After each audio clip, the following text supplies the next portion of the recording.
So, welcome back, and this is where we stopped in the last video. We were having this padding issue, and I figured out a small solution here. What we can do is we can wrap this whole thing inside a div, right? And let's give this a class name of not container. Let's say header container would be more appropriate. Okay, come here and let's do this. And this is where we, apart from width, leaving the width, we do all this display flex, justify and align content, all that stuff here, right? And let's see whether we have padding or not. Yeah, we have. And align items center. Now, why is this not working? Let's see. Yeah, okay. So let's give this a height of 100%. Probably it will take the height from the parent. Yeah, it did.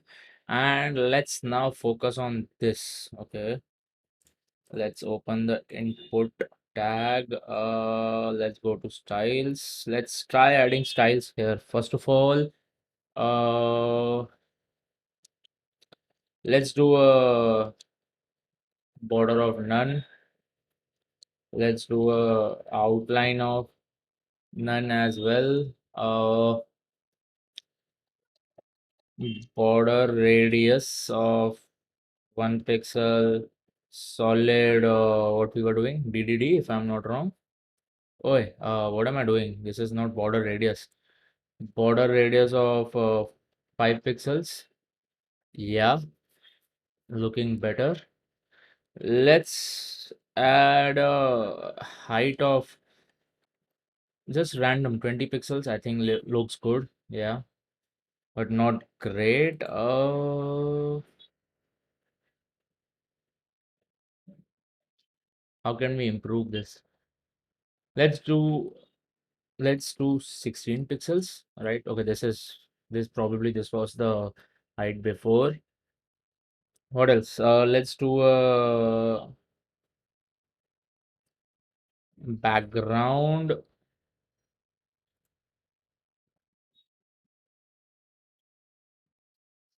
background color of no, really bad. DDD. Yeah, okay. I like this. I like this. Let's copy paste all this and header input. Yeah, let's add this and let's refresh this page. And okay, we have this nice input, but we don't see the cursor, right? Let's type something. Okay. Uh, let's give a padding of 4 pixels. Okay. Yeah, this is better now, but instead of 48, can we do 56, 64? Let's try 64. Yeah, looks better. So can we try an H2 here? Let's see. Yeah, looks way better. Okay, cool. Let's see how does this look here. Okay, this looks way too big in the mobile view.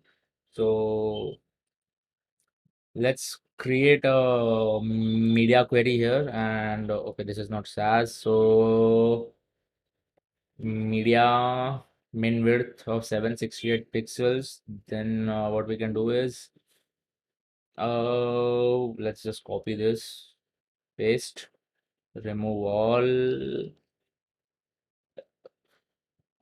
Let's do 180 pixels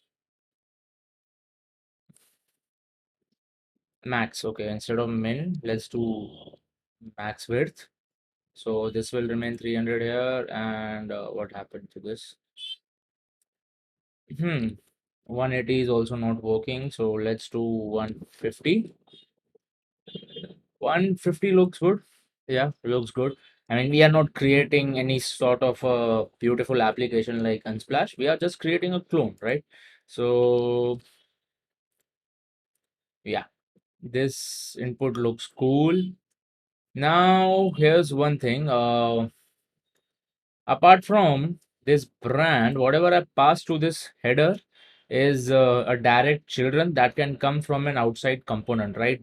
If I keep an input inside here, it will not be reusable, right? Because then if I want to use this header for anything else, I cannot reuse this. Plus, same goes for this container class name, right? I need to have some sort of a provision to send my own class name.